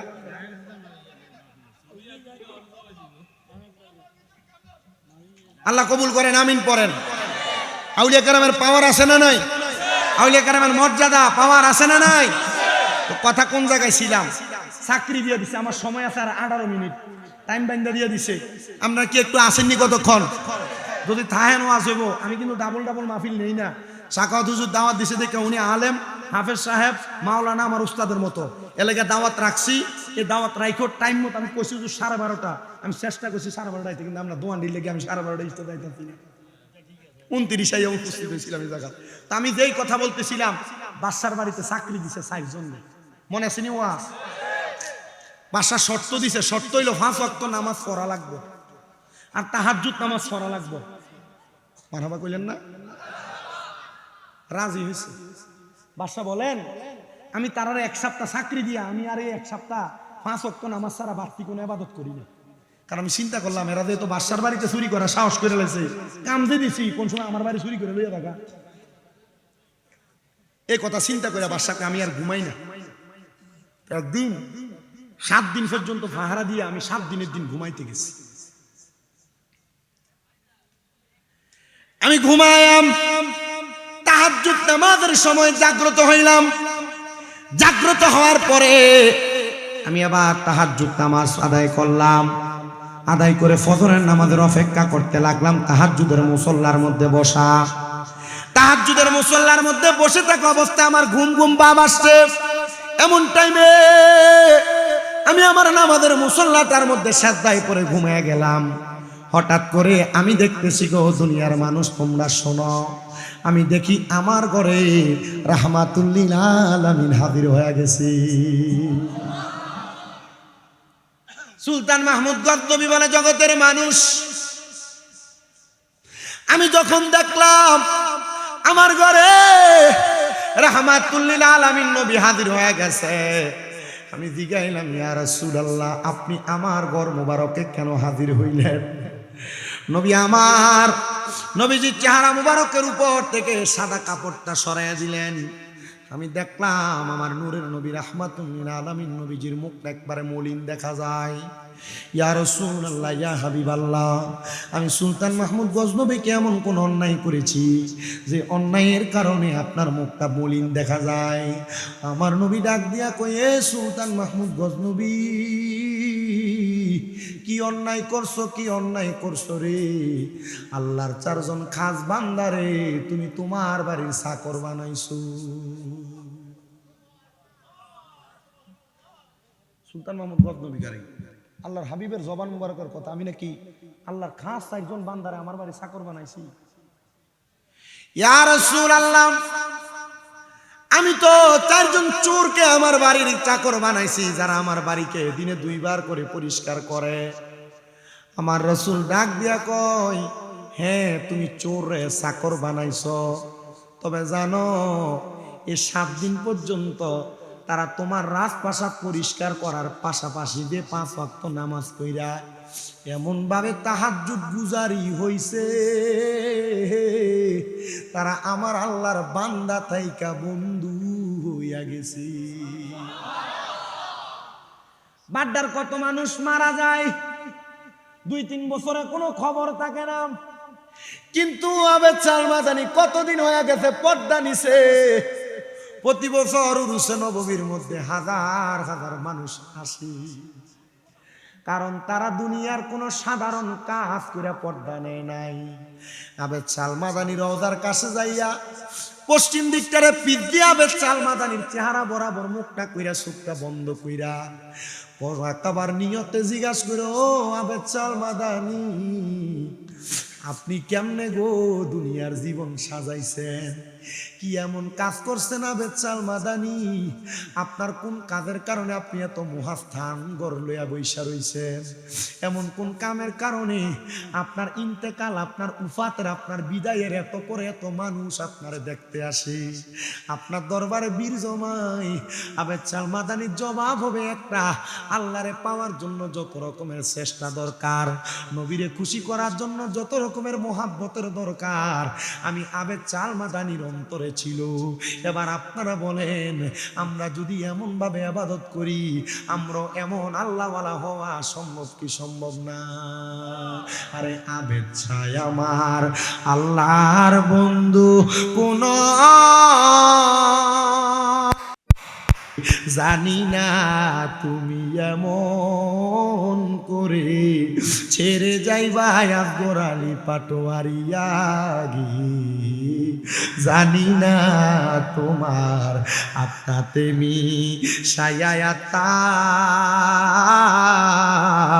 কইতাম কত মনের কথা গো, এখন কার কাছে কই মনের কথা, কেউ নাই আমার আপনা মুর্শিদ, কার কাছে কই মনের কথা, কেউ নাই আমার আপনা আগে, জানি না তুমি এমন করে ছেড়ে যাইবা বেছা আগে,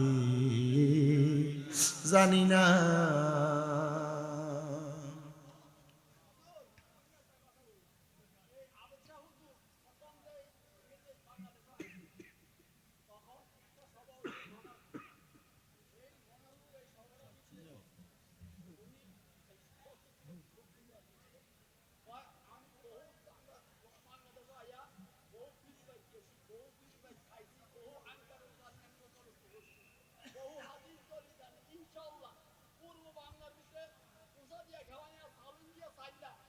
আরে শাহপুরের প্রেম বাগানে, শাহপুরের প্রেম বাগানে ফুটলো আজব ফুল, সেই ফুল আমার প্রাণের মুর্শিদ বাগদাদি হুজুর, সেই ফুল আমরার প্রাণের মুর্শিদ কাউকাব শাহ হুজুর। এটা আমার নিজের লেখা, একটু মহাব্বতে কোন শাহপুরের প্রেম বাগানে, শাহপুরের প্রেম বাগানে ফুটলো আজব ফুল, সেই ফুল আমার প্রাণের মুর্শিদ বাগদাদি হুজুর, সেই ফুল আমরার প্রাণের মুর্শিদ কাউকাব শাহ হুজুর। প্রেম বাগানে ফুটলো আজব ফুল, বাগদাদি বাবার নয়ন মনে কাউকাব শাহ হুজুর আল্লাহ আল্লাহ জিকিরেতে থাকেন যে মশগুল সেই ফুল আমরার প্রাণের মুর্শিদ বাগদাদি হুজুর সেই ফুল আমরার প্রাণের মুর্শিদ কাউকাব শাহ হুজুর জবান খুলে জোরে কনিয়া বলি আল্লাহ ও বন্ধু হযরত সুলতান মাহমুদ গজনবী সাথে সাথে নামাজের মুসল্লা থেকে উঠা গেছে দৌড়াইয়া যায় ওই চারজন ব্যক্তিরে ডাক দিয়াই না ডাক দিয়া কই হুজুর এমন ইবাদত বুঝি 7 দিনের ভিতরে করছেন যে ইবাদত দিয়া আল্লাহর বন্ধু হয়ে গেছেন জান গো জান আমি আমার বাসায় চাইরা দিলাম আপনারা 4 জনের আমি আমার বাসায় দিয়া দিলাম জোরে জোরে কন্যা আল্লাহু আকবার আরে মাত্র 7 দিনের ইবাদতে বাসায় ছাইরা দিয়া বাসায় ওই 4 জনরে দিয়া দিছে অন্য কোনো কারণ না পাগলা মানুষ গো হিসাবরা শান হলে এমনি দিয়া দে মুরিদদের 2 ঘন্টা ওয়াজ করানোর পরে কেন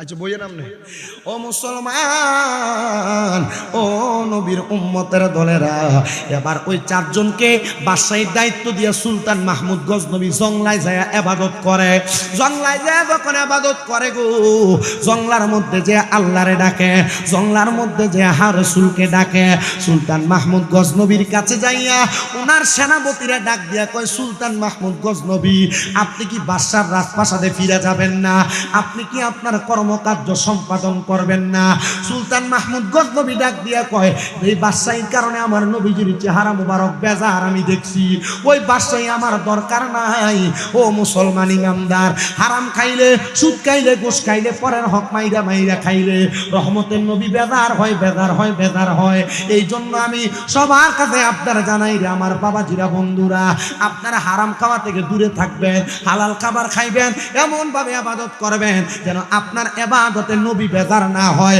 নবী যদি বেজার হয় আল্লাহ বেজার হয়ে যায় নবী যদি খুশি হয় আল্লাহ খুশি হয়ে যায় আপনাদের সবার কাছে আপনারা আল্লাহ এবং তার রাসূলের সন্তুষ্টির জন্য কাজ করবেন আল্লাহ এবং তার রাসূলের খুশির জন্য আপনারা কাজ করবেন আল্লাহ এবং রাসূল যেই কাজ করলে খুশি হয় ওই কাজগুলা করবেন রাজি আছেন কে কে হাতটা উঠে দেখান বলেন আল্লাহ রাসূলকে খুশি করার জন্য নামাজ কি চলবে না বন্ধ হবে আপনারা বলেন নামাজ চলবে জোরে কইতো নামাজ রোজা আস্তে কয় মনে হুজুর এনতে বিরানি ফুটলা হলে বাড়িলে আর খবর নাই জোরে চলবে কইতইব আল্লাহ রাসূলকে খুশির লাগে নামাজ রোজা হজ যাকাত দান সদকা সালাম দেওয়া সুদখানা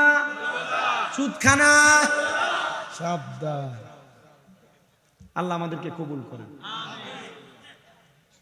7 দিনের ইবাদতে বাদশাহী পেয়ে গেছে আর বাদশা বলে এই রাজপ্রাসাদে গেলাম না যে রাজপ্রাসাদে বাদশাহী পরিচালনা করার কারণে নবীজি চেহারা মুবারক বেজার দেখছি আল্লাহ তাআলা আমাদেরকে সেই নবীর পাগল হিসেবে কবুল করেন লাস্ট এ পাগলা তো কইছে নবীর একটা সান বুঝু কি কোন শেষ করে দিয়ে এরপর বিদায় নিয়ে কোনরকম বাজ্যে যদি ঘুমাইতাম ফালি একটু মোহাব্বতে আমার সাথে জবানটা খুইলা ইশক নিয়া পড়বেন আমি তোমার প্রেমের ভিখারি ইয়া রাসূলুল্লাহ আমি তোমার প্রেমের ভিখারি বলেন আমি তোমার ইয়া রাসূলুল্লাহ আমি তোমার আরে বলেন আমি তোমার প্রেমের ভিখারি ইয়া রাসূলুল্লাহ আমি তোমার আপনার কি রাসূলের প্রেমের ভিখারি এটা কইতে কষ্ট হইতাছে একটু মোহাব্বত এশক নিয়ে না ধন্য করো